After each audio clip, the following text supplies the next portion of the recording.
कारली खायची म्हणलं की बरेच जण नाकडोळे मुरडतात, त्यांना आवडत नाही.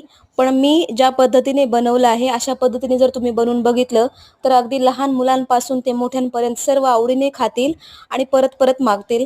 तर आज आपण बनवणार आहोत इथे भरली कारली. तर त्यासाठी मी काय केलं आहे, 9 ते 10 छोट्या आकाराचे कारली घेतलेले आहेत. तुमच्याकडे जर मोठे असतील तर एका कारलीचे 2 काप करून घेऊ शकता. त्यानंतर कारली स्वच्छ धुवून घ्यायची आणि मध्यभागी चाकूने एक आपल्याला इथे काप घालून आतमधल्या बिया काढून घ्यायच्या आहेत. गॅस पेटवून कढई ठेवायची. कढईमध्ये 2 ग्लास पाणी, 1 चमचाभर आपल्याला इथे हळद आणि अर्धा चमचा मीठ घालायचं आहे आणि अगदी 5 मिनटं कारली उकडून घ्यायची आहेत. अगदी 50 ते 60% आपल्याला हे कारली उकडून घ्यायची आहेत. जास्त उकडली तर आपल्याला त्यामध्ये मसाला भरता येणार नाही, त्यामुळे शक्यतो कमीच उकडून घ्यायची आहेत. तर आता आपल्याला भरली कारली बनवण्यासाठी जो मसाला लागणार आहे तो आपण तयार करून घेऊया.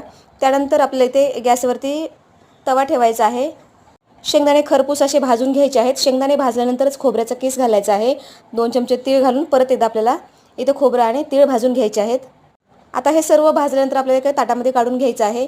त्यानंतर आपल्याला याच्यावरती हिरव्या मिरच्या घालायच्या आहेत, कारण मी जी भरली कारली करणार आहे तर ती मी इथे हिरव्या मिरच्यामध्ये करणार आहे. तुम्हाला जर हिरवी मिरची नसेल आवडत तर लाल तिखटसुद्धा तुम्ही घालू शकता. आणि मुलं खाणार आहेत म्हणून कमी तिखटाच्या मिरच्या घेतलेल्या आहेत 5 ते 6, त्यासुद्धा छान आपल्याला भाजून घ्यायच्या आहेत. त्यानंतर याच्यामध्ये थोडेसे जिरे आणि लसूण घालायचं आहे आणि आपल्याला हे मिक्सरमध्ये बारीक वाटून घ्यायचं आहे. मसाला वाटून झाल्यानंतर त्यामध्ये आपल्याला चवीनुसार मीठ घालायचं आहे आणि त्यानंतर इथे कारली आपल्याला थंड करून घ्यायची आहेत आणि आपल्याला या कारल्यामध्ये मसाला भरून घ्यायचा आहे. दाबून दाबून दाटसर असा मसाला आपल्याला इथे भरून घ्यायचा आहे.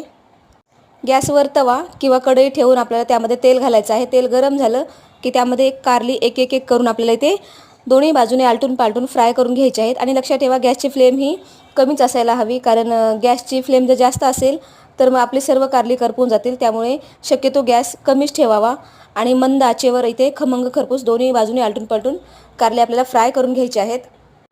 आणखी एक गोष्ट तुम्हाला सांगते, ही भरली कारली बनवायची जी डिमांड होती ती माझ्या मुलांची होती. हो, तुम्ही खरंच ऐकताय, कारण मला मुलांनी सांगितलं की मम्मा तू जे लास्ट टाईम बनवलं होतं ना भरली कारली, तशा पद्धतीने बनव. आम्हाला खरंच खूप आवडली आणि मला पण खूप छान वाटलं की माझ्या मुलांनी कारले मागितले खायला. मला जास्त आनंद झाला.